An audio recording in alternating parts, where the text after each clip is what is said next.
안녕하세요. 첫 단어부터 파악하는 영어 사용 전략 첫 단형의 튜터 SB입니다. 오늘은 자동사 go와 전치사를 결합해서 다양한 표현들을 만드는 방법을 설명드리도록 하겠습니다. 먼저 go의 기본 의미는 주어가 사람이나 동작을 행할 수 있는 주체라면 대화가 이루어지는 장소나 기준이 되는 중심점에서 멀어져 가다라는 뜻입니다. 그리고 도착 지점이 있으면 그 지점까지 간다라는 것이죠. 만약에 도착 지점이 없으면 계속 가서 결국엔 사라지다라는 의미까지 사용될 수 있다라는 것입니다. 그리고 주어가 상황이나 추상적인 것일 때는 어떤 상황이 진행되어 나아가다 이렇게 이해하시면 됩니다. 그리고 go 다음에 전치사가 온 경우에는 전치사 뒤에 명사, 대명사, 동명사가 목적으로 오죠. 그러면 그 명사 어구와 앞에 있는 주어와의 위치 관계를 잘 파악하셔야 됩니다. 그래서 go의 기본 의미와 전치사가 가지고 있는 위치 관계를 가지고 다양한 여러 가지 의미의 표현들을 만들어낼 수 있다라는 것이죠. 첫 번째 예문에서는 I'm going, see you next week. 나 갈게, 다음 주에 봐. 이런 의미이죠. 여기서 going은 막연히 지금 대화가 이루어지는 장소나 중심점에서 멀어져 간다라는 뜻입니다. 도착 지점이 없기 때문에 그런 것이죠. 그리고 what is said, 당신이 말했던 것은 went too far. 여기도 도착 지점이 없죠. 그래서 너무 멀리 갔다라는 뜻입니다. 당신이 말했던 것은 정도가 너무 지나쳤다라는 것을 비유적으로 이렇게 표현하는 것이죠. 그 다음 세 번째는 go easy on him, please. 여기서는 easy라는 형용사가 왔기 때문에 go는 이형식 동사로 해석을 해야 되겠죠. 그래서 쉽고 편한 상태로 가라 이런 의미로 파악하시면 됩니다. 그리고 그 사람에 대해서 그 사람과 관련된 부분에 있어서 좀 살살 적당히 잘 진행해라 이런 의미로 부탁을 하는 표현이다 라고 볼 수 있습니다. What went wrong?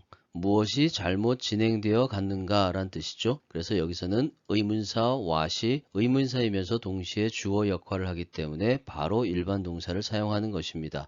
do, does, did를 쓸 필요가 없다란 얘기죠. 이 컴퓨터와 함께 그래서 이 컴퓨터에 뭐가 잘못됐냐 라고 질문을 하는 것입니다. 두 번째는 How did your date go? 너의 데이트가 어떻게 진행되어 갔니? 이런 의미죠. 그래서 it went well. 그것은 잘 진행되었다. Right? 맞지? 이렇게 되물어보서 확인하는 표현이라고 볼 수 있습니다. 그 다음에는 The cable car goes up to the top of the mountain. 그 케이블카가 goes, 간다는 얘기죠. up, 위로 간다라는 얘기입니다. 그리고 도착 지점이 to the top of the mountain, 산 정상까지 라는 의미가 되겠죠. 그렇게 차례대로 이해해 나가시면 됩니다. 그 다음 예문에서도 Let's go for a drink tonight. 오늘 밤 술 한잔 하러 가자. 이런 의미가 되겠죠. 여기서 go 다음에 전치사 for를 써서 술 한잔을 위해서 가자라는 의미입니다. 그렇다면 dinner를 쓰면 외식하러 나가자 이런 의미로 사용할 수 있겠죠. 이번 경우에는 she usually goes.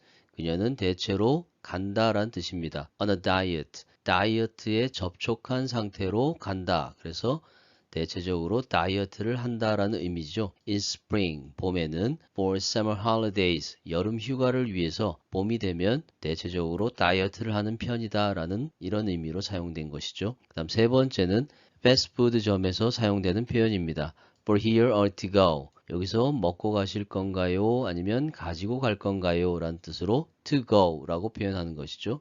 그러면 to go please, 가지고 갈 겁니다 라고 대답을 했고 here you go. 그러면 자 여기 있습니다. 이렇게 점원이 건네주면서 하는 말이 되겠죠. I'll go along with your opinion. 나는 당신의 의견을 따르겠다라는 표현입니다. I'll go 하면은 갈 것이다 라는 뜻이고 along with your opinion. 당신의 의견과 함께 따라서 갈 것이다. 그래서 당신의 의견을 따르겠다라는 의미가 되는 것입니다. 그다음 두 번째는 go away. 저리 가라 이런 의미가 되겠죠. away는 멀리 떨어져서 라는 뜻이기 때문에 저쪽으로 멀리 가라 이런 의미입니다. Go back, 되돌아가라는 뜻이고 그 도착 지점이 to your own places, 너희의 각자 자리들로 되돌아가라 이런 의미가 되겠죠. 그 다음 세 번째는 He went into the bakery. 그는 그 빵집 안으로 들어갔다. into는 밖에서 안으로라는 의미를 갖는 전치사이기 때문에 그 사람이 빵집 안으로 들어갔다라는 뜻이 됩니다. 그리고 and bought a cake for her birthday. 그녀의 생일을 위해서 케이크를 하나 샀다. 이렇게 이해하시면 됩니다. 그 다음 예문은 We went out for a movie last night. 우리는 어젯밤에 영화를 위해서 외출했다라는 뜻입니다. went out 하면은 밖으로 나갔다라는 뜻이죠. 그래서 외출하다, 외식하다라는 의미로 사용될 수 있습니다. 여기서는 for a movie, 영화를 위해서 나간 것이기 때문에 외출했다라고 이해하시면 되겠죠. 그리고 만약에 for dinner 이렇게 하면 저녁 식사를 위해서 나갔다라는 뜻이니까 외식하러 나갔다라는 의미로 이해하시면 됩니다. 두 번째 문장은 That goes without saying it. 그것은 말할 필요가 없다라는 뜻이죠. 여기서 goes는 진행되어 나아가다라는 뜻입니다. 그리고 without은 뭐뭐 없이라는 뜻이기 때문에 그것을 말하는 것 없이 진행되어 나아간다. 그래서 당연하다, 두말하면 잔소리다 이런 의미의 표현이 되는 것이죠. 세 번째 경우에는 You need not go through this pain alone. Go through는 겪다, 경험하다라는 의미가 됩니다. through가 뭐뭐를 통하여, 관통하여 라는 뜻의 전치사이기 때문에 그것을 뚫고 가다라는 의미가 되는 것이죠. 그래서 뚫고 가는 대상이 고통이기 때문에 이 고통을 경험할 필요는 없다. 혼자서 이렇게 이해하시면 됩니다. 그래서 go through는 experience와 같은 의미가 되는 것이죠. 자, 오늘 여기까지 자동사 go와 전치사가 만들어내는 다양한 표현들을 설명드렸습니다. 오늘 설명드린 내용이 영어 공부에 많이 도움이 되었으면 좋겠습니다. 끝까지 영상을 시청해 주셔서 감사합니다.